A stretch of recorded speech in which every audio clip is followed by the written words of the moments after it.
మళ్ళీ మరో వివాదంలో చిక్కారు సింగర్ చిన్మయ్. రీసెంట్ గా ఆమె ద్రౌపది 2 అనే సినిమాకు ఎంకోని అనే పాట పాడారు. అయితే ఈ సినిమా డైరెక్టర్ కి చిన్మయ్ కి మధ్య ఒక ట్వీట్ పోస్ట్ వివాదానికి కారణమైంది. ఇంతకీ ఏం జరిగిందా అని చూస్తే, ఇటీవల ద్రౌపది 2 దర్శక నిర్మాతలు చిన్మయ్ పాడిన సాంగ్ రిలీజ్ చేశారు. పాట విడుదలైన కొంతసేపటి తర్వాత చిన్మయ్ ఈ పాట పాడినందుకు క్షమాపణ చెప్పారు. అందుకు కారణం దర్శకుడు మోహన్ గా వివరించారు చిన్మయ్.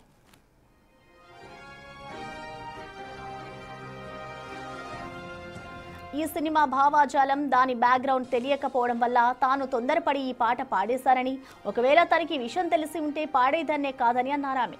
ఈ మూవీ మ్యూజిక్ డైరెక్టర్ జిబ్రాన్ కి తనకు 18 ఏళ్ల పరిచయం ఉందని, అందుకే ఆయన చెప్పడం వల్ల తాను ఈ పాట పాడినట్టుగా తన ట్వీట్ ద్వారా తెలియజేశారు చిన్మయ్.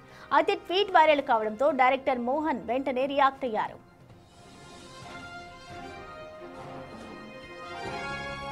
ఈ పాట చిన్మయ్ అయితే బాగుంటుందని తాను అనుకోవడం వల్లే ఆమె ఈ పాట పాడారని అన్నారు మోహన్.